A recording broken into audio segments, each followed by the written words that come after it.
And I think that's the exact point of this arc overall. And, Yeah. it may seem like it was kind of jumping around thematically, like how you start with like, the American Legion Yeah. and you end with like Boyd Rice and these people. And like, how does that happen? It seems like, that would be like an anomaly of some kind, and it's not.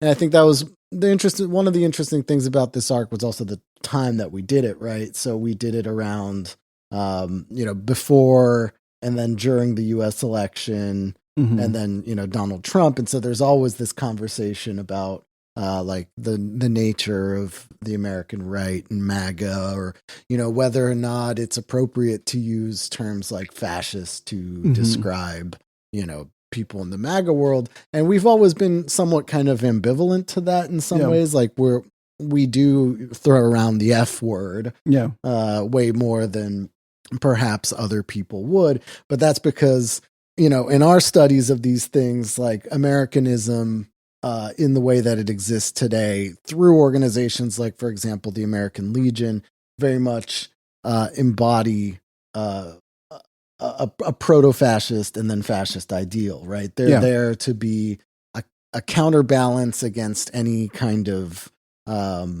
socialist or left activity in the US, from like building an Americanist community and, being actively militias that, are there to counteract like union activity and communist subversion and all that. And that's not that far off really ultimately from fascists, and that's ingrained in in the American thought and the American political reality. Well, I would almost say like that Americanism is like even worse than fascism in some sense. Like, I mean, okay, so I was listening, I think I was listening to a podcast by like Derek Warren, and he and his guests were talking about fascism, and I think Warren said how like German Nazism is a kind of an unusual like strain of fascism compared to others, because of its so much focused and obsessed with like this idea of biological racism, which was not characteristic to most other strains of fascism that existed. I mean, of course, many of them were racist and so on, but this obsession with this like central obsession with biological racism was what made German Nazism unusual for other compared to other fascisms. And this has probably something to do with, probably, I mean, with German, history and whatnot, but also, there was like other fascists in Germany, like, the so-called conservative evolution, which is like a very broad, like kind of retroactively named strain of German thought and groups and so on, very like different to each other. That like there were many German fascists who were not Nazis, who were not so obsessed with the idea of race, but Hitler was like specifically in his group was like different.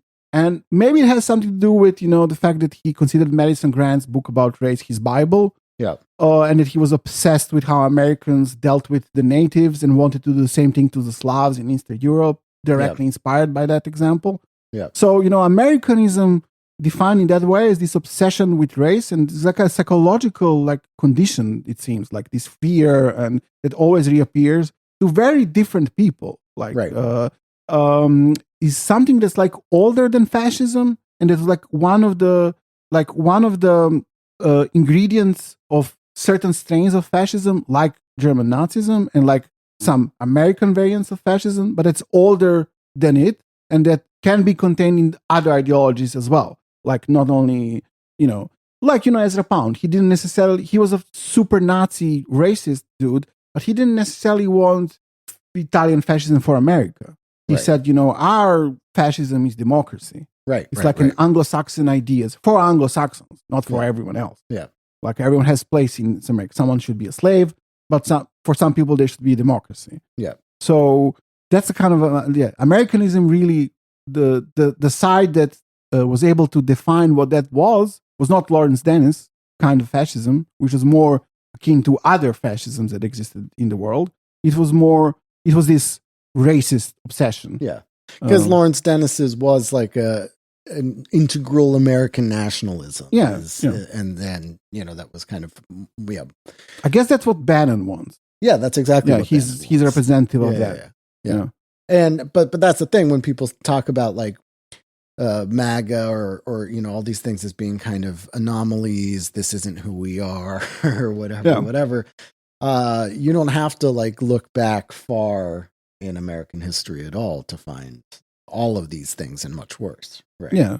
I mean, it's like to the point that nobody even notices it anymore. Nobody notices the American Legion as a malign thing. It worked. It did its job. Yeah. Yeah.